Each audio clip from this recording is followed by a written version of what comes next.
chug, chug, chug, chug, chug, chug, chug, chug, chug, Hello and welcome back to the Wizard's Staff. I'm your host Guy. And I'm Blake. And we are two drunk novices who like to talk about EDH. We drink and swear, so you've been warned. Please drink responsibly when playing children's card games. I almost messed that up. I feel like I have it nailed down. Like it's, like the thing I've said probably the most, like the phrase I've just said the most, and now I'm slipping. But I think it's because I saw New Capenna right away, and then I was like, wait, is that right or wrong? Yes, we are talking about New Capenna tonight. Anyway, so yeah, if you can't already tell, we're a little out there. We've already done the standard intro. You heard me mess it up at the beginning, so that's fine. But okay, so we are on part 3. We did part 1 main set legendaries, and then we went into the 99 cards from the main set. So now we have 5 commander decks to go over, and that's quite a lot considering recently there are normally only 2. And I think what's also kind of notable is that these 5 commander decks aren't the Commander 2022 product of the year. I think that's being saved for later. That might be the Warhammer 40k thing. Mm-hmm. But yeah, so it's not like this is the big... I mean, there are a lot of cards, and so, we gotta talk about them, but we still gotta brace ourselves for probably another time during the year when they release 5 more decks. God. Yeah, I wasn't expecting 5 for something that's not the Commander pre-cons of the year. But, yeah, and this is the world we live in now. I think they did it mainly because there are 5 families. So they're yeah, it makes sense to do 5 families because it'd be hard to do commander decks and only putting cards that really probably only go to 2 of the families. So I think they were just let's go balls deep, 5 decks, no regrets. We'll make all the content creators suffer, but we don't care. Alright, anyway, enough ranting, because you're about to hear us rant about a bunch of cards that don't matter. So first up is the unnotable section. This is the section that Blake and I deem to be the commanders that probably aren't worth talking about too much. We don't expect to see them that much in the future as their own commander decks, and they probably also won't be valuable 99 cards. So sorry if you were looking forward to us talking about these, but if you do want to play any of them, that is certainly your choice. However, they just didn't speak to us, and we can do whatever we want on our podcast. Exactly. Alright, so Bess, Soul Nourisher. 1 green-white legendary creature human citizen. Whenever one or more other creatures with base power and toughness 1/1 enter the battlefield under your control, put a +1/+1 counter on Bess. Whenever Bess attacks each creature you control with base power and toughness, 1/1 gets +X until end of turn, where X is the number of +1/+1 counters on Bess. So it's 1/1 tribal. There's a lot of good ways to make some tokens, you're making a bunch of tokens that are gonna get big. That's kind of it. Yeah. We've seen this plenty before. Yeah, it's pretty straightforward. There are other token making decks in other color identities, or even this same color identity that will probably be doing token things more interestingly than this does, or will you do +1/+1 counters more interestingly than this does. But by all means, if you like it, go for it. Yeah. This next one... Blake, why don't you... Yep. You got it. Yeah, this next one is Oscar Rubbish Reclaimer. 3 blue-black, legendary creature, human wizard, 3/3. This spell costs 1 less to cast for each different mana value among cards in your graveyard. So it could cost as little as blue and a black for a 3/3. Whenever you discard a non-land card, you may cast it from your graveyard. So it's kind of just a Dimir commander that has some discard synergies where it can get out early, and I believe this can circumvent commander tax. So, like, even if your commander has died a bunch of times, and it now costs like 7 mana instead of its original 5, it can still cost as little as 2, as long as you can get that cost reduction going. I believe I'm correct. Yeah, you are correct. I just feel like that's gonna happen so little of the time, because to have different mana value cards, so like you'll have your 1s or 2s and then your 3s, but like 4, and now you need a 5, 6, 7, so that's how you get your 7 reduction. Then you need an 8, but it's not like, yeah, you just have to be really good on the curve, I guess. Yeah, and if you most commander decks are sort of like a bell curve, you know, they tend to concentrate in certain mana value, and it's kind of like a hill, and it's not like a perfectly flat line for mana values. Anyway, it's just, it does things, but like it doesn't do anything unique enough to really warrant building around Oscar. No value on it, other than the fact that you can just, I guess, cast the cards you discarded, but you're probably also discarding cards to draw cards that you would rather play, I guess. Anyway, Denry Quinn, Editor-in-Chief, 2 white-blue legendary creature cat advisor.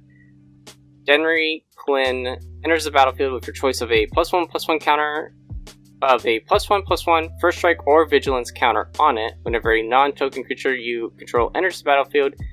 If Denry has counters on it, put the same number and same kind of counters on that creature. So it's kind of like Bess, when we were like, oh, it's like small token tribal. It's kind of like this, but now you have to add the element of counters onto it. And so, yeah. It's also tough to like blink this, so you're going to need other cards. It's tough to blink this and be able to keep all the counters that it would enter in with, so you can't really go a blink strategy, I think. And then, like, I don't know, you can't really proliferate either, so it doesn't seem, because the point you're trying to do is, like, give all your creatures, like, these types of counters, but in order to do that, you gotta get in to have them all, and it just seems like it's a lot of workaround. Yeah, all within Azorius colors, which aren't really known for manipulating counters. I mean, it's known for flickering, but not necessarily for their counters. So there's not too much synergy there. Yep, move on. Next up, we have Parnesi. I'm probably butchering that. The Subtle Brush. 2, blue, black, red. Legendary creature, vampire wizard, 4/4. Whenever you or a permanent you control becomes the target of a spell or ability an opponent controls, counter that spell or ability unless that player pays 4 life. Whenever you copy a spell, up to 1 target opponent may also copy that spell. They may choose new targets for that copy. So, this is a Grixis commander that sort of like counters things, and like if that person's not willing to pay 4 life, but like this is commander, people can easily pay 4 life because we start at 40 life, so it's not really that big of a deal as compared to say like a 20 starting life format. So that first ability already might as well not even really be there. And then, you know, you could argue like, oh, that second ability of like you copying spells, an opponent also gets to copy it. Like you could argue like, oh, it's like Grixis group hug, and sure, but like I don't. Besides that, like I don't think you really want to be playing that kind of style in Grixis. Maybe you do. Maybe you want something. Maybe you're so bored of like certain commanders that you would just want to do something wacky. But I don't think most people want that. I don't think that's enough of a build around for wanting people to build this commander. Yeah, it seems like it's trying to be fun politics, but I don't think giving your opponent's value is the best too, because then it's like, oh, well, if you could, cast bad things, and it's like, well, yeah, but you're also casting bad things for yourself. All the group hug stands are just foaming at the mouth right now, like, oh, I can't believe they said that. Yeah. Alright, so let's move into some more notable commanders. We got Kamiz, Obscura Oculus, 1 white, blue, black, legendary creature, cephalid rogue. Whenever you attack, target attacking creature can't be blocked this turn. it connives. Then choose another attacking creature with lesser power. That creature gains double strike until end of turn. These are both pretty good abilities to have. It does want you to be attacking, and that's fine because I think you have plenty of creatures in blue and black that can grant themselves unblockable. And then you got lots of white creatures that'll have good keywords like flying, vigilance. So yeah, I like this. This is one of the face commander decks for the Obscura. One of two. We'll talk about the next one in a second, but it works around a lot of the connive cards that you're probably going to be also playing from the main set. So yeah, you'll be able to pump your creatures pretty well if you stay in the family theme. Not bad. One thing that kind of had me scratching my head was seeing that this was a cephalid, because if you've looked at other cephalid cards in earlier days of Magic, they don't quite look the same. But honestly, I bring it up, so obviously I care about it, but at the same time it's it's not really a deal breaker as much as I've seen some people talking about it online. Magic needs to grow, and earlier days of Magic, they didn't really know what they were doing. They were just kind of doing shit. So I think now WotC kind of knows a general aesthetic in trying to make the Magic multiverse look like a coherent look. Yeah, and between different planes, you don't really, you have creatures that kind of look alike, but each plane has its own unique look. So this is just what cephalids look like on this plane. Mm-hmm. It's not they're going to be the same everywhere, but sort of how goblins look different across a bunch of planes. Sometimes they look like little gremlins, and sometimes they look like kappas. Yeah. Mm-hmm. Why don't you read this next Obscura card? Sure. This is Tivet, Seller of Secrets. 3 white, blue, black. Legendary creature, Sphinx Rogue. 6/6. It has flying and ward 3. And then it has an ability of Council's Dilemma. Whenever Tivet enters the battlefield or deals combat damage to a player, starting with you, each player votes for evidence or bribery. For each evidence vote, investigate. For each bribery vote, create a treasure token. While voting, you may vote an additional time. So there are a handful of cards that care about voting, only a few though. So I imagine pretty much all Tivet decks at the time of recording are going to pretty much have the same kind of voting cards, especially within the Esper color identity. So all of them are going to be pretty much the same because you're going to want to be voting. And you're voting, it's nice that it's between 2 things, because if you're voting on 3 things, it starts to really kind of bog the game down, in my opinion.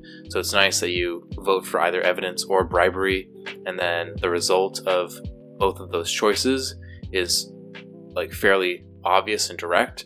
So when you have this enter the battlefield or deal combat damage, this is going to be going off in theory almost every turn, and so it's not going to be wasting too much time to vote and have people they're not going to get decision paralysis. All right, I'm either investigating or making a token, guys. What is it going to be? So because that's been my issue sometimes with certain vote cards. It's oh god, what do I choose? I don't know. This is a tough choice. I have choice paralysis, and I'm come on, let's get this game going. Come on. So I'm pretty satisfied with this design. Yeah, I did a quick little Scryfall search. There's about 23 cards with the will to cancel mechanic, which is the one where it does have you voting for choices like that. So you're probably playing all those. Though I think of the 23, actually 12 of them only. Yeah, it's not many. Have yeah, you do have at least 2 other cards though within white that also will give you additional voting power. So you have Ballot Broker and Brago's Representative, who will kind of do the same thing that Tivet's doing. While voting, you can vote at an additional time. So if you can stack several of those, where you can vote 3 times in your thing, what if you could vote 3 times and then expropriate to take 3 turns easy? Mm-hmm. That'd be pretty good. But that's like Magical Christmas Land. I'm not trying to say like, this is going to be the new normal. No. Yeah, that's just like, it's cool. I think it'll be a popular niche deck. Well, I think we've kind of said everything about this commander. Do you want to read the next one? Yep, it's me. It's on Halo, the Painter. Blue, black, red. Legendary creature, Vampire Assassin. Death Touch. The first instant or sorcery spell you cast each turn has casualty 2. And if you don't remember what that means, it's as you cast that spell, you may sacrifice a creature with power 2 or greater. When you do, copy the spell, and you may choose 2 targets for the copy. So it's like a Grixis Spellslinger deck. I think with the, a lot of the times you'll see like that Spellslinger in like blue and black. Blue and red. Oh my god, I'm just like all over the place. How drunk are you? Not answering. But like, so you got blue and red for Spellslinger, but then you also have black, which has all your best like tutors, and it's pretty decent at card draw as well. Yeah. So it probably also it would also care about a lot of the like sacrifice stuff that you would do, in terms of like you'll gain like benefits from sacrificing stuff. So I think this one's definitely strong. It's 3 mana, yeah, doubling up on your spells. This one's a slam. It's not a slam dunk. I will take that back. I'll reserve my rights for a different card maybe. But yeah, I think this is good. I do kind of like how they made this a 1/3, so no players were confused about like whether or not they could sacrifice on Hello and to the causality to trigger and then copy this thing and make people confused. So I'm kind of glad that like you can't just sacrifice him to his own ability so that no one gets confused that way. That being said, like there's so many other Grixis Spellslinger-esque like commanders. I'm not really quite sure this is going to take over or even be unique enough to warrant too many people building this. I don't expect to see this too many times, but who knows? We'll see. Prove me wrong. Yeah, I feel like it's like a Spellslinger with like aristocrat sub-theme, because you will be sacking a lot. Yes. Alright, this next one is called Marry the Killing Quill. 1, black, legendary creature, vampire assassin. It's a 2/3. It's a 3/2. Whenever a creature an opponent controls dies, exile it with a hit counter on it. Assassins, mercenaries, and rogues you control have Death Touch, and whenever this creature deals combat damage to a player, you may remove a hit counter from a card that player owns in exile. If you do, draw a card and create 2 treasure tokens. So, I've seen some online interest in this card. That first ability of like exiling your opponent's creatures as they die is sort of on like the idea of like where WotC's been making certain black cards these days, like Dauthi Voidwalker. I'm not saying this is as strong as Dauthi Voidwalker. I'm just saying that it's like design space that WotC seems to be really pursuing is black exiling certain things and like basically taking your opponent's stuff and like being able to recast it for their own. Also think like Gaunty Lord of Luxury sort of stuff. And it's also kind of interesting that they like specifically chose assassins, mercenaries, and rogues just because, those are fairly niche card types that don't really get a whole lot of love, so it's kind of interesting to see a card that will give love to that, like kind of buffing them up, because it's like, when's the last time we got fucking mercenary support? Like fucking never. And then I think the thing that just gets me is like drawing a card and making 2 treasures. Like, hey, that has my attention. That sounds pretty good. Yeah, I think rogues and assassins are pretty popular creature types, but like, yeah, I just looked up like what other mercenary cards there have been, and there haven't been many. None of them were even that notable. So this is pretty cool. I like it because like you put her down pretty early, probably try and give her like protection or something, and then you do like board wipe, and that's when you can like come in, and then you'll have like stacked kind of the exiled zones with like hit counters, and it doesn't matter whether or not it was like killed on the turn that she was played, she dies and then you have to play her again, you can still access like other cards. However, you're always going to probably try to give the players the worst thing in the pile, like, because it's not like, oh yeah, here's your Yawgmoth Swill back, like, or oh no, it has to be a creature, so okay, that doesn't work. Here's your Craterhoof Behemoth back, like, you don't want them to have access to that kind of stuff. So you're always going to give them back the worst thing, too. So it's nice that you get a choice. Yeah, I think you're going to play a lot of cards that make her indestructible, or something that when you play a Wrath of God type of effect, or I should say a Damnation, because this is black, that she'll live and see everything else die.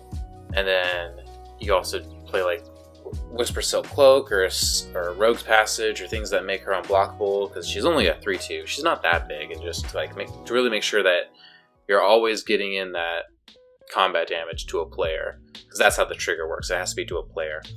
But yeah, like I can definitely see this like at an LGS maybe every once in a while. Like I said, I've heard a little bit of hype online for this card. Yeah. All right. Let's move on to Cyrix, Carrier of the Flame. 2 black-red, legendary creature, Phoenix. So, first, legendary Phoenix. Flying haste, at the beginning of each end step, if a creature card left your graveyard this turn, target Phoenix you control deals damage equal to its power to any target. And whenever another Phoenix you control dies, you may cast Cyrix, Carrier of the Flame from your graveyard. So, pretty cool. I like how this is adding black to, Phoenix tribal, I guess, because like most Phoenixes, if not all of them, are just red.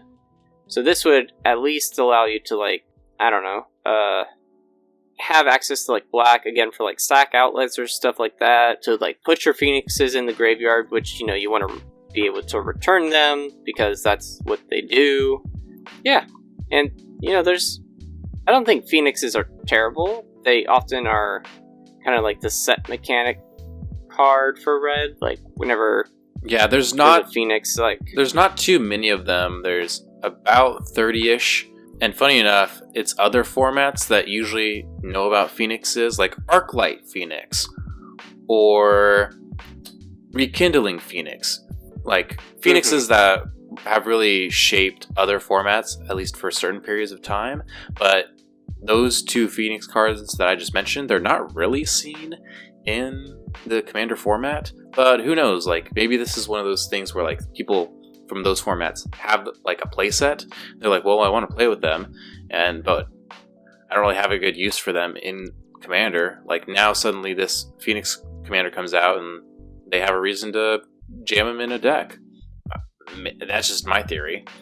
Interesting enough. There's also Skyfire Phoenix. This is probably like one of the most unnotable cards ever, but it's 2 red creature Phoenix, flying haste. When you cast your commander, return Cyrix Phoenix from your graveyard to the battlefield, which is pretty cool considering like if you have that in your graveyard, when you cast Cyrix from your graveyard, then you can also get this back too.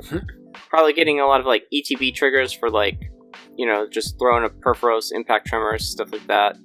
Deal damage to your opponents. Good times. Alright, next card. We have Hensey, Toolbox, Tor. Black, red, green, legendary creature Devil Rogue, 3/3. Each creature spell you cast with mana value 4 or greater has Blitz. The Blitz cost is equal to its mana cost. Blitz costs you pay cost 1 less for each time you've cast your commander from the command zone this game. So I like that. It's easy to cast commander. It's fairly straightforward. It's giving all of your creatures essentially a like little bonus boost by giving them Blitz. It does have to be mana value 4 or greater though, so that's the mana curve of your deck is gonna end up being a little bit high, so it's gonna inherently be like a bit more of a casual build, or a deck I should say. And I do like that the Blitz costs are reduced with that second ability, so it's like, yeah, it's just very straightforward, very clean, very elegant design. I like it. I think, isn't this one of the face commanders? It is, yeah. Also one of the decks that kind of like builds around the family's identity, because forget the family of the name. It is not the Cavalry, the Riveteers. Nice. So this is. Oh wait, did that say it in his name? No, it didn't. Toolbox.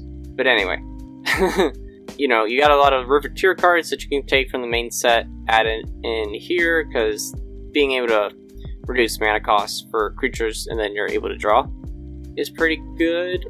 And I think the only downside I see is like if you blitz in a lot of your creatures, you're having to sack them, so you're kind of like left open. So you're going to need like a lot of interaction to like try and protect yourself when you may have a bunch of creatures swinging at you. How about this next commander? This next one is probably the most talked about one that I've seen of all of them. We'll probably spend a little more time on this guy, but it's the Beamtown Bullies. 1 black, red, green. Legendary creature, Ogre Devil Warrior. Vigilance, haste. Tap. Target opponent whose turn it is puts target non-legendary creature card from your graveyard onto the battlefield under their control. It gains haste. Goaded. At the beginning of the next end step, exile it. So, Goad, as everyone knows, means that when the creature is goaded, it has to attack, but it doesn't have to attack you, so it attacks one of your opponents. So, I've seen a lot of people talk about this, and, you know, it's fun. The balance you'll need to find is, like, bad creatures, and, like, actual creatures you'll want to play, because, like, if you just keep drawing bad creatures, because the bad creatures are the ones that you're going to be giving to your opponents. Like, I know, what was it? There's this one devil card, Matt is not Master of Cruelty. Well, Master of Cruelty does work, I think, in this, but yeah, this one devil where it's like sack half your creatures, discard half your cards, because it's like a big creature that you don't have to pay much for, so that like that's the downside then when you attack with it. Yeah, talk about it a little. I'm going to try and find this card real quick. Sure, yeah, I know what you're saying, where either you're giving your opponent something that's like truly detrimental to them, that like messes up their board state or some resource that they have, or you're giving them like a really strong beat stick within the Jund color identity to like beat in another opponent like as they're going to like combat. That's what the idea of like you've politicked with them and they're not hitting you, so you in a way have kind of made like an alliance with someone. So it's a very political card by its nature. This is the kind of political card I like to see. Yeah. And I also, low-key real quick, I also like the design of this where like on theory, like you're on curve, you played your 4th land, you cast this, it has vigilance and haste, so it can immediately attack, and then it can still like be like held up to tap whenever you want to do its cool unique thing. So I just like how it's not like, oh, you have to choose whether to attack right away or choose to like activate the ability. You get to do both, and so I really like that. That is pretty nice design. The card I was thinking of was Hellcarver Demon. This used to be like a 50-cent card. Now it's like $11. But it reads, so it's a 3 black creature demon flying. When it deals combat damage to a player, sacrifice all other permanents you control and discard all your hand. Exile the top 6 cards of your library. You may cast any number of non-land cards exiled this way without paying their mana costs. Which I guess is like good, but you have to sacrifice all your stuff, discard all your cards. Yeah, that one spiked like once this card was revealed. So based on like this price speculation, I think that this is going to be one of the more popular commanders from this cycle of commander decks. Yeah. Yes, I 100% agree. This next one, before you read it, I realized I kind of made a mistake, but this next one is actually only in the set boosters. I forgot to include it in the legendary creatures when we talked about it before, but this is not one you're going to be finding in the commander decks, just in case if you're like, what? If you open it up and it's not there. This one's exclusive to set boosters. It just happened to be another Riveteer's colored card. Yeah, and WotC's done that before, where like there's a certain commander, but it's only available within this certain type of product, and it's like, oh, how is anyone supposed to keep track of that? Anyway, this is Vazi, Keen Negotiator, 2, black, red, green, legendary creature, human advisor. It's a 3/3 with haste. And it has an activated ability of tap. Target opponent creates X treasure tokens, where X is the number of treasure tokens you created this turn. Whenever an opponent casts a spell or activates an ability, if mana from a treasure was spent to cast it or activate it, put a +1/+1 counter on a target creature, then draw a card. So, I think that tap ability is quite interesting, where you're essentially doubling the number of treasure tokens that you created that turn. And with WotC printing more and more cards with treasure these days, without really any stop in sight, this is just going to keep getting more and more support within this color identity. And I think we both know how strong treasure tokens can be. Just ask your friend Doxai Extortionist. So I enjoy this card. I think this, like, it's got mana generation and it has card draw potential. You do got to jump through a hoop or two for that card draw, but it's alright. Yeah, I can see people playing it. I like how, with the increase of treasures, they're also like giving cards for, people to kind of be punished for playing treasures as much, or like, just because it's like a ton of fast mana. Mm-hmm. Yeah, so pretty cool. I don't know, like, what the win is for you, because if you want that value, you do have to rely more on your opponents playing stuff, which, if you're giving them mana, like, they'll play stuff, but, I guess, like, you then get to kind of decide what you want this Jund shell to be. That's fine with me, Yeah. because I don't want a card that makes token generation and card draw too readily available. I don't want another Cold Revolt. Most people don't. Oh, yeah. Alright, this next one is Kick Canto, Mayhem Diva, 1 red, green, white. So this is the Cabaretti Face Commander. Legendary creature, Cat Bard Druid. When she enters the battlefield, create a 1/1 green and white citizen creature token. At the beginning of combat on each player's turn, you may tap 2 untapped creatures you control. When you do, target creature that player controls gets +2/+2 and gains trample until end of turn. Goad that creature. Yeah, so another kind of like Goad card. I mean, you kind of want to have like a sub-theme of like having a lot of tokens or like small creatures that you can use to like tap other people's creatures. You will only be able to use it once. It's not like you can tap 6 and tap 3 different creatures. You can only do this once, but it's at the beginning of each combat. So if you can keep this around, find ways to untap the creatures with like Seedborn Muse or like, I think it's Drum Bellower. It just came out in the Pilot Commander deck from Kamigawa, where it untaps creatures, only creatures, I think. I can double check that, but yeah. So that's kind of what I'm thinking. Like, it's a stronger, or not stronger, but it's just kind of another Naya token theme, I guess. Yeah, and even that, it's only making the token on ETB, and like, sure, you can flicker this and do a bunch of that, and, like, make multiple copies, like with doubly season of the boat. That's just typical tokens. That's not really the main focus of the card. It's really that beginning of combat trigger on each player's turn. That's sort of interesting. And like you said, you can't really stack them up. It has to be like tapping 2 untapped creatures. So it's fairly straightforward.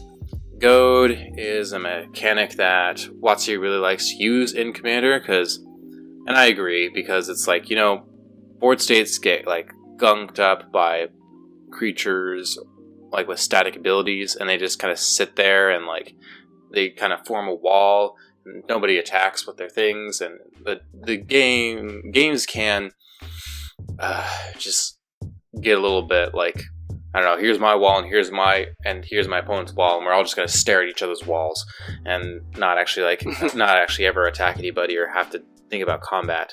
And it's like, you should think about combat, because it can be fun. Yeah. This next one is Fabine, Boss's Confidant. It is 3 red, green, white. Legendary creature, Cat Advisor, 3/6. Creature tokens you control have haste. I like that. And then it has Parlay. Haven't seen that in a while. At the beginning of combat on your turn, each player reveals the top card of their library. For each land card revealed this way, you create a 1/1 green and white citizen creature token. Then, creatures you control get +1/+1 until end of turn for each non-land card revealed this way. Then each player draws a card. So, yeah, this has Parlay. It makes sense. It really reminds me of the green-white Selvala card that also has Parlay. Yeah, revealing things off the top of your library, and based on what type of card they are, they're giving you a certain type of advantage. This isn't as like busted as the green-white Selvala can be, but it's still like interesting design space. What do you think, Guy? Yeah, I like it. I think this can fit in quite a lot of like Naya decks, just like Kick Kanto. It'll reward you for playing those creature tokens, and then you'll just like make more. You'll probably have like ways of like doubling up on those, populating, things like that, and then also like just making them big. So, you'll probably be creating, like, you have green, which is, rampaging Bailoffs. You can create 4/4s for landfall, stuff like that. Yeah, I think this certainly has a build, but I don't think this is like the next like strongest Naya commander. Oh no. Yeah. This next card's art is pretty fun. So this is Jolene the Plunder Queen, 2 green red. I read that backwards, but same thing. Legendary creature, human warrior. Whenever a player attacks one or more of your opponent's attacking player creates a treasure token. If you create one or more treasure tokens, instead create those tokens plus an additional treasure token. Sacrifice 5 treasures, put 5 +1/+1 counters on Jolene. I guess I don't know why I would use like the 5 tokens, just give her like +5/+5. Doesn't seem like a huge payoff for like, treasures can... I'd rather just use the 5 stuff. mana to like cast something really strong from my hand or something. Right. Yeah. So I think this is fun because like people like the art a lot, and red and green are kind of evidently the best treasure colors. So you have like Bootlegger Stash that just came out. Like tap all your lands, get a bunch of treasures. You can use those to like do some things because like it's whenever you would create one or more. So that would essentially just double up on that. Yeah. You also have like Zorn, who I think does the exact same thing. That's what I was going to say. It's pretty much another Zorn effect. And I'm curious now that we've seen Zorn and this card, if we're going to see that type of ability on more cards going forward. Yeah, because I doubt we will ever see, like, if you would create a treasure token, instead double that. Yeah, I don't think we'll ever see that. And that's actually, like, not really needed, because, like, in the right deck, like, the Zorn effect is quite strong. Like, I know that it was played in a Magna deck that recently took down a CDH tournament, like, here in, like, the Seattle area just, like, a month ago. Mm-hmm. So it's like, in the right deck, like, that sort of effect can be quite strong. Treasures are strong, who knew? Yeah. Alright, we got 2 more commanders. Let's read them real quick. So, this is, we're finishing up here on the commander section, and then we're going to move into the 99 section. This is Peri, a pulverizer, 1 green, white, blue, legendary creature, Rhino Soldier. It's a 3/3. When it enters the battlefield, put a shield counter on target creature. So again, that shield counter is like that pseudo-indestructible, like temporary indestructible. Whenever a Peri attacks, target creature you control gains trample and gets +X/+X until end of turn, where X is the number of different kinds of counters among permanents you control. So here's this band commander that wants you to play a bunch of different counters on your shit, and will sort of buff up your creatures with those counters and make them pseudo-indestructible, and beat your face in. We have a couple other, like, I don't know, Rhino commanders, like Rune, but this one's different. Oh yeah. This is very different from Rune. Yeah, it's alright. I mean, in a way, like, correct me if I'm wrong, but like this kind of reads like they want you to play it in a Voltron style, because it's like they want you to attack. He can give himself the shield counter, so that makes him have like indestructibility a little. Yeah. And then he's pumping up his own power because, he'll count the counters. That's a good point. They very purposefully worded it in a way where he can target himself. And yeah, so he's can give himself like pseudo indestructible and also pump himself up. And I think the difficulty is just like Voltron strategies like need to be pretty focused in like the cards that they play. And if you're like playing this like if you're like leaning into the pump effect, self pump effect, you're playing all these cards that give him like different kinds of counters. So that's kind of tough. Like unless it's like the sort of counters that are like +1/+1 or like vigilance counter, like things that it'll give vigilance, or like a fucking like flying counter, like now it has flying, like like these counters that are basically keywords. That's kind of tough because I'm not quite sure like there's a critical mass of those sort of effects yet. I think we're getting there, but yeah. This could be one to watch out for. But you could also have like Sagas, because those have lore counters, which is a different kind of counter. You can do Planeswalker loyalty counters. You have a couple different options too, like divinity counters. I know there's not a lot of stuff like that, but like, outside of like, I guess like the +1/+1 counters and like the keyword counters, you gotta still kind of be careful, because I guess like everything that you play, you probably wanted to say like create a counter on it. I mean, there's those lands that have like charge counters on it. Could work with that. Alright, do you want to read our last commander for now? Yeah. So this is Cross Defense Contractor. 1 green, white, blue. Legendary creature, Cat Advisor. At the beginning of your upkeep, put a shield counter on target creature and opponent controls. Whenever one or more counters on a creature you don't control, whenever you put one or more counters on a creature you don't control, tap that creature and goad it.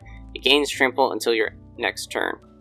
So, I mean, I guess, like, I don't want to give my opponents indestructibility, kind of, but also, it's not attacking me, so, like, it's not as bad. But I think this is actually one that I would have moved to the unnotable category. It just had 3 colors, so it was kind of like, oh, I'll keep it down here. But not as interesting. I think Perry's the much better pick. Oh, yeah. Far and beyond. Yeah, I don't really have much to say about this. It's kind of like just helping out your opponents, and it's like, well, that's going to be tough to, like, politic my way to, like, using that strategy to win. I'm past this card. I don't plan to see it very much. It's okay. Let's just move on into the 99. Yeah, so we're going to do monocolored now, so that means we're going to go white, blue, black, red, green, and we got a handful of them here. So let's get started. It's Resourceful Defense. 2, white. It's an enchantment. Whenever a permanent you control leaves the battlefield, if it had counters on it, put those counters on target permanent you control. Then it has an activate ability of 4 and a white. Move any number of counters from target permanent you control to another target permanent you control. So I really enjoy this card because it's very easy to cast. It's an enchantment. I'm a fucking enchantment slut. I love me enchantments. And it's basically the enchantment version of the Ozolith. They're slightly different, okay, yeah, but like generally speaking, they're sort of the same cards. They're basically allowing you to move all your counters from one thing to another, and basically preserving counters where, like, if your thing had a bunch of counters on it and like it dies or is removed, it moves on to this enchantment instead. So I really like that. And 5 mana isn't nothing, but like this card just like conserving all those resources you've been building up turn after turn, and then being able to like redistribute them where you need them, that's quite like fucking nice. So I really like this card. Like there's definitely like a number of strategies that are like not necessarily like counters matter, but just like there's so many different types of counters these days. Like it doesn't have to be a whole bunch of different kinds of counters. It could just be like a certain type of counter, but like it's really important to like their deck, and like this card would be great in that. Yeah. What's cool too is like, so you can put those counters onto things that, don't quite need the counters. So, let's say you had like some creature had a bunch of keyword counters on it, +1/+1 counters on it, it dies, so now you can move all those counters. Let's say you move them to something like a strip mine or a fetch land you haven't cracked yet.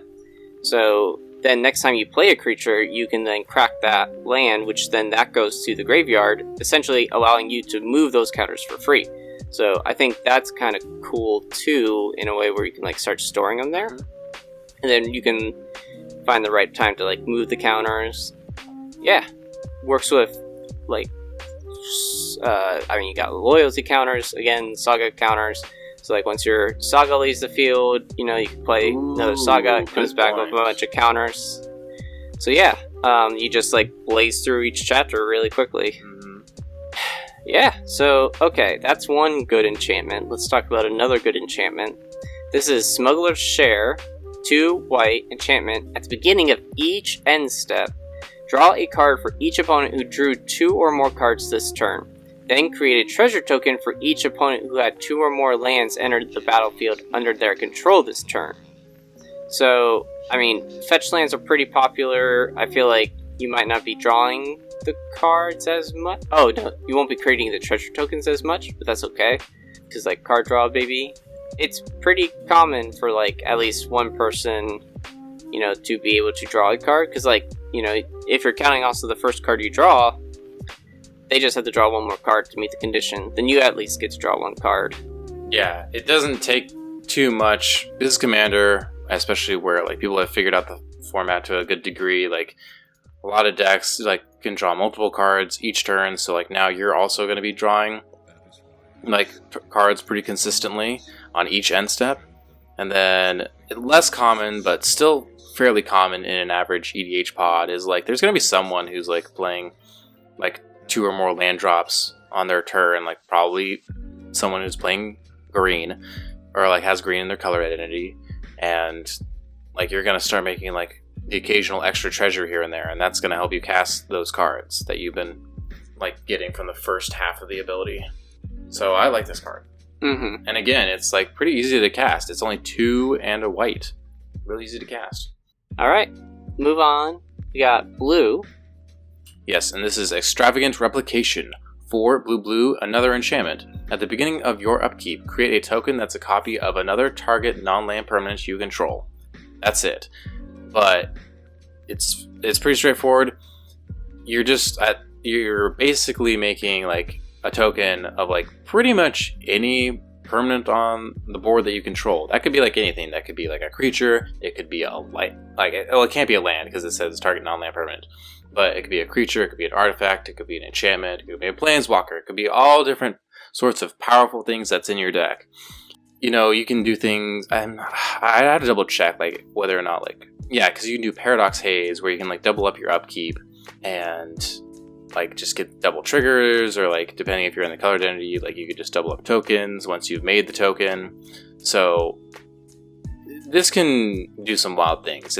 It's adequately costed at 6 mana. This should cost 6 mana because it has the potential to be a blowout sort of effect. I like this.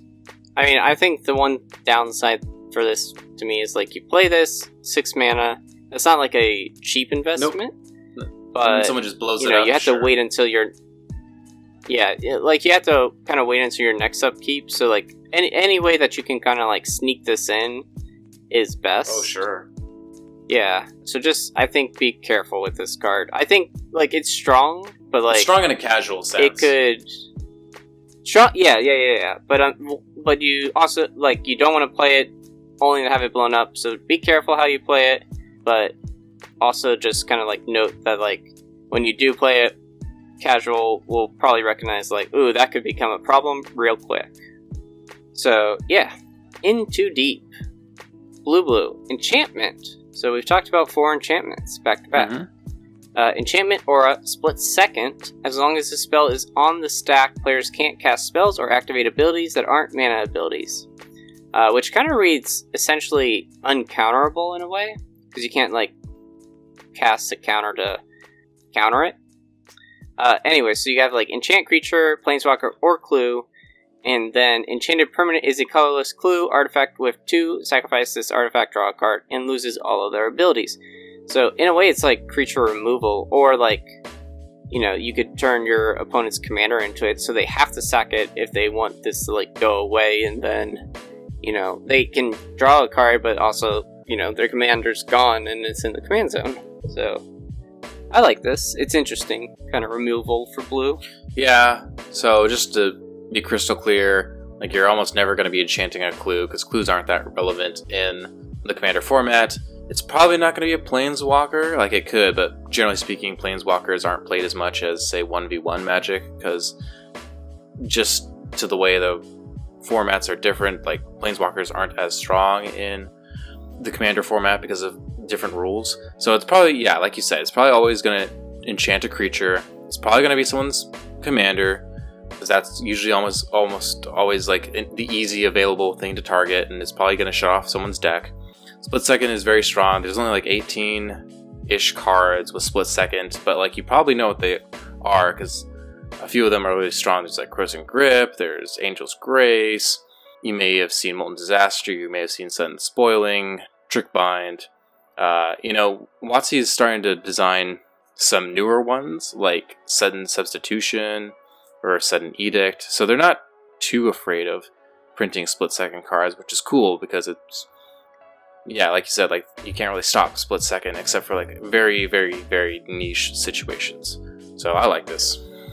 I think the nice part about the Planeswalker, because we've seen like an increase in Planeswalker commanders recently. True. So this is also just good for like future stuff like that. Because I mean, we even know we're going to get at least probably 1 or 2 Planeswalker commanders in Commander Legends Baldur's Gate, which is right around the corner. Never ending hype. Alright. This next card, I also like the one. It's Body Count. It is 2 and a black. Instant. With Spectacle, black. So just a reminder, you may cast a spell for its Spectacle cost rather than its mana cost if an opponent lost life this turn. And it says, draw a card for each creature that died under your control this turn. So, you nuke the board, like 10 of your creatures die, and then 3 mana, instant speed, you're just like, alright, cast Body Count, I'm going to draw a card for like my 10 creatures that died, I'm going to draw 10 cards at instant speed. Like, fuck. That's pretty strong. And like, because it's an instant, like, maybe you're not the one who cast the board wipe, maybe someone else did, and like, they were at the board and you're like, 3 mana, just draw 10 cards? Like, it could be more than 10 cards, I'm just saying an example, but like, it has that possibility. So I really like that. And it could be as little as 1 mana because of the fucking Spectacle. Like, if someone lost life that turn, like, fuck. Like, that's not too difficult in, like, EDH. People don't care about their life total. People are just like, oh, whatever. Like, I'm not going to worry until like, my life total is like 7. Then maybe I'm going to worry. I love the spectacle mechanic because it's cheaper when my opponents lose life, and, I have a deck that's kind of built around that. So I've always wanted like good Spectacle cards because I'm like, oh yeah, if only the lightning, I forget, there's light up the stage. Skewer to critics. Yep. I just kind of wish that was like better in our format. If it were an instant, maybe. But what I'm trying to say is I'm sad that this is on a black card. However, it's a pretty good black card, so like, not bad. Your creatures are probably going to die a lot in black. You can use this to easily just draw a bunch of cards. Yeah, and I like this where like maybe you're popping off your turn, like you've like sacked a whole bunch of creatures, and like you've been draining opponents of life. Then all of a sudden, like 1 mana, draw like 15 cards. That's also another situation. Yeah. That's right. Stupid. So, yeah. Yeah, the fact that it's an instant. So, your opponents could board wipe, and then you could just play this and be like, yeah, okay, I'll just draw a bunch of cards. Okay. This next one, I forget. These are like the Aftermath cards. So, it's 2 cards. You have one that is kind of like top half, normal way, Indulge, 2 and a red, sorcery. Whenever a creature you control attacks this turn, create a 1/1 green and white citizen creature token that's tapped and attacking. And then you have Excess, which is sideways sorcery, so it has Aftermath. So you can cast this spell only from your graveyard, then you exile it. And it says, create a treasure token for each creature you control that dealt combat damage to a player this turn. So you can pretty much swing in, double up your value of creatures with the Indulge. Afterwards, your hopefully you probably got like 2 or 3 creatures in, at least. Because like, well, you probably want to at least like 4, I would think, to say it's worth it for like the excess to then be like 1 red and then, you know, create 4 treasure tokens. Because obviously you're not going like 2 for 2. But I guess it is also nice that you don't have to like immediately use it this turn too. Like you know, later in the game, it's like, oh, I had 20 creatures deal combat damage. Now I can use excess. So yeah, I think this is a very strong red card. Yeah, I think so, and I kind of overlooked it because it's like it's one of those like weird aftermath cards. Yeah, so like really only it's sideways and like small text, so I kind of overlooked it, to be honest. Yeah, I mean, I don't like the design of like how these cards are laid out, but I don't know how I would do it differently. So yeah, I do think it is cool. Yeah, I definitely think this is a card I will be picking up. This next one I'm kind of excited for. It is Spiteful Repossession. 4 and a red, sorcery. Spiteful Repossession deals damage to each opponent who controls more lands than you, equal to the difference. Then create a number of treasure tokens equal to the damage dealt this way. I feel like you actually maybe care about this more than I do, even. Yeah, I mean, I like this because dealing damage to each opponent who kind of has more lands than you is nice. Because in mono red, at least, it's hard to like ramp out into a bunch of lands. And then you can create a number of treasure tokens dealt equal to the damage dealt this way. So, you know, it deals damage, then it kind of ramps you. So in a way, it's like a ritual in itself, hoping that you can at least deal more than 5 damage between all your opponents. So, you know, or at least neutral. You have to kind of be... Yeah. This card is just better than in the late game. It's not like, you know...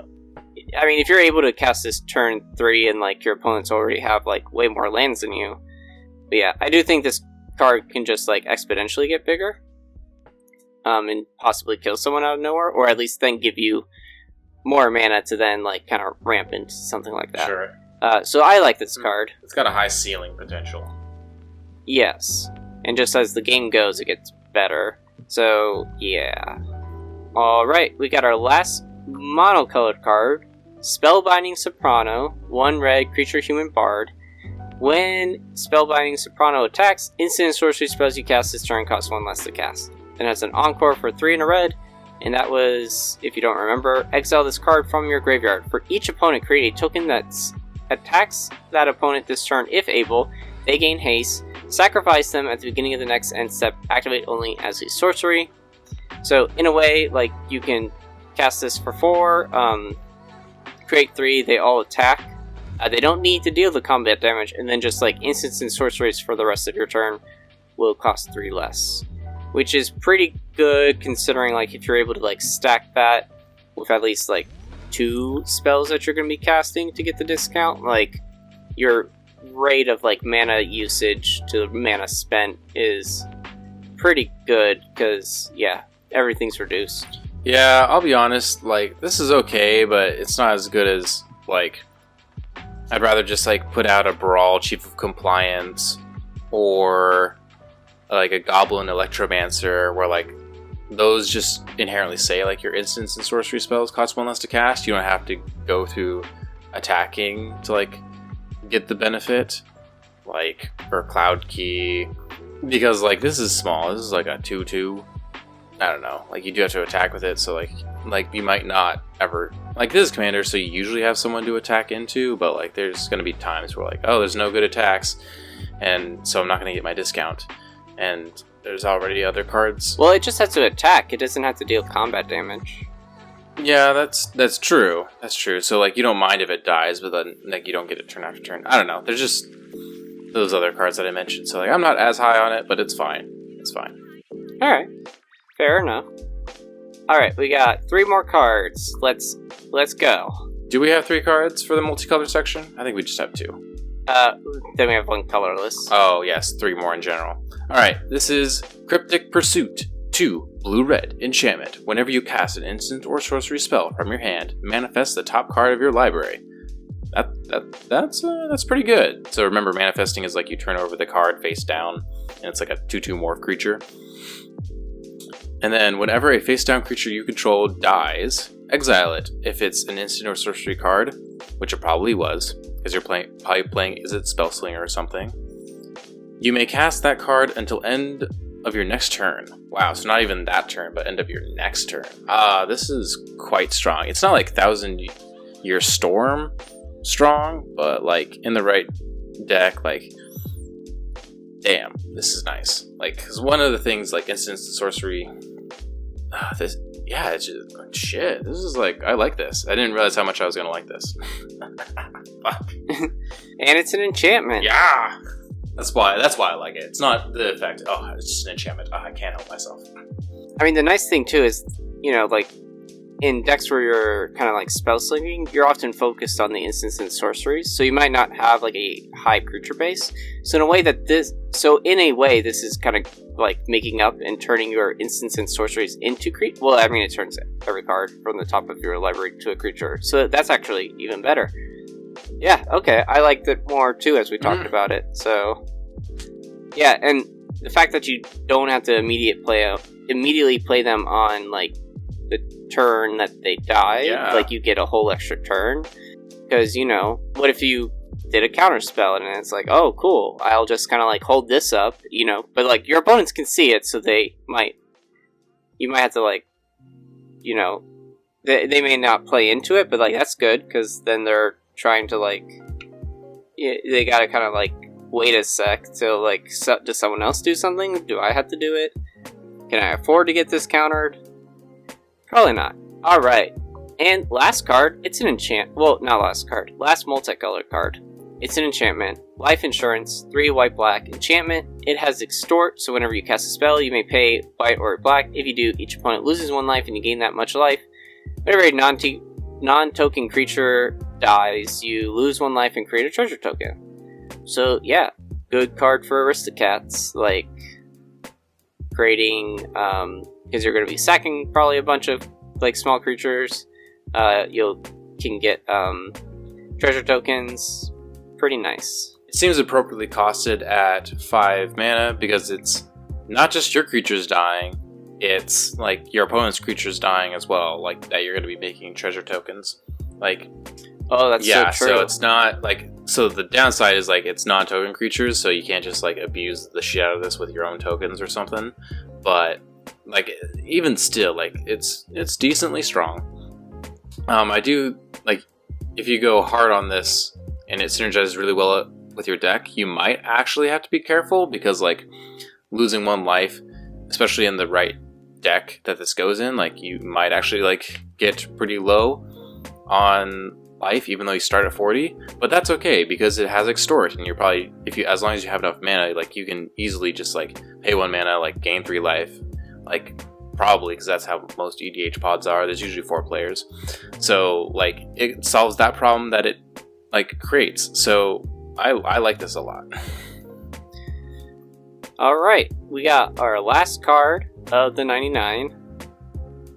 Round of applause, thank you. We're so good. Alright, I think it's you. Alright, this is Currency Converter. It is a single generic mana to cast. It's an artifact. It looks like a little cash register. Whenever you discard a card, you may exile that card from your graveyard. Then it has 2 activated abilities. 2, tap, draw a card, then discard a card. So, like looting. And then tap, put a card exiled with Currency Converter into your graveyard. If it's a land card, create a treasure token. If it's a non-land card, create a 2/2 black rogue creature token. So you're either making like mana or a body. Like, this seems kind of cute. I don't know. What do you think, guy? It's really easy to cast. It's only a single mana. Yeah, I mean, it kind of reminds me of the Containment Construct card we just got from Kamigawa, but I like this more because it's, like, you're discarding cards in red. Most likely you can hit a land or create a... Oh, wow, okay. Actually, I might have to consider this, because it's like either create a treasure token or it's create a creature, so to me that's damage. I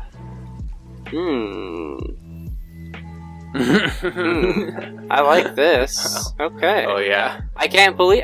now I'm like, huh. I need to think. What would I take out for this? Is it worth it? It's probably going to be like 50 cents. You might as well buy it. Yeah, I don't foresee that. This isn't... Like, I think the most expensive cards are going to be some of the commanders, Smugglers Share, the resource defense might be worth quite a bit, Indulge might be worth a little bit, but like, yeah, I don't see this one being that bad. Because in a way, it is kind of like a mana rock, because it can create you treasure, so it's creating you mana.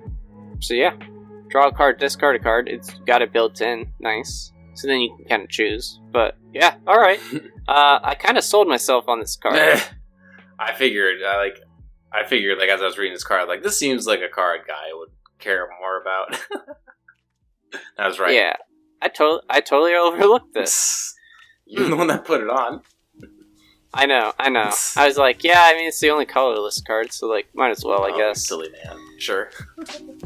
Alright, Blake, 2 questions for you, I guess. Of all the legendaries, who do you think will be either most popular or strongest? Okay, so without a doubt, that, like, what's the fucking, like, construction building, like, bullies. The Beamtown Bullies. The Beamtown Bullies, without a doubt, that's probably going to be the most popular. As far as the most strong, none of them really, like, stick out in my mind. To me, on Hilo, the painter, kind of seems like he might be the strongest, just because, again, Blue-Red already has the Spellslinger package kind of built into him. He can get Black, which, you know, instants or sorceries, like, imagine Demonic Tutor for 2. Mm-hmm. That's pretty good.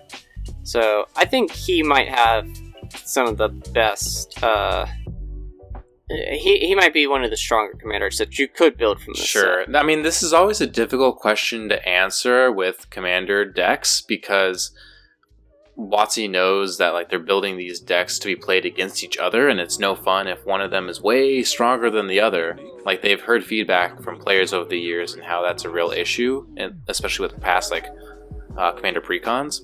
So I think they're really starting to dial in and make all of these like commanders within this type of product to be pretty similar power level. Yeah. Even to like their like max potential. So I don't really have a good answer for that. Do you think you'll buy any of these cards? Indulge Excess, definitely. Probably Currency Converter now, just because it's not going to be that expensive. Smugglers Share, like, I'm worried to see if I need to wait for this card, because it is a little pricey at the moment, and I think, like, oh, maybe wait a minute, see if it does drop, because it might not be as good as it is, but then, like, then I wouldn't buy it, but also worried if, like, it is really good and people like it a lot, then, like, oh, it spikes even more, so, yeah. None of the legendary creatures, though, so, like, I got, like, a few in mind, but, like, nothing. Like, I think new Capenna overall, I'm glad, because, like, I felt like Kamigawa, I bought a lot of that, and got some good cards. Here, I wasn't, like, looking to, like, alright, let's, you know, take out another 5 cards from my deck for upgrades. I felt like, you know, I got some stuff to, like, play with, but nothing, like, crazy. What about you? You know, nothing really stands out to me from this set above anything else. I honestly, I'm a sucker for enchantments, so I might buy that thing that moves counters. That's an enchantment. But none of the commanders really stick out. Like, you and I are both, like, really finicky, because, like, we've been playing for so many years, we don't really want to buy commanders unless we, like, are super duper passionate about them. I may buy, like, 1 or 2 cards if they're less than $1, because it's like, well, why not at that point? Yeah, that's fair. Maybe even under $2 or something. Whoa, big spender. Oh, I'm breaking the bank. Alright, well, that will be it for all things new Capenna. Thank you very much for listening. That was 3 episodes that I hope you enjoyed. If you want to listen to us anywhere, you can find us on iTunes, Stitcher, Spotify, YouTube, and anywhere else you listen to your podcasts. Make sure to leave a like and review. You can follow us on Facebook, Instagram, and Twitter at WizardStaff101. Send us an email at thewizardstaff101@gmail.com if you want to bitch and complain about how stupid we are. We'll see you again real soon for Commander Legends Baldur's Gate.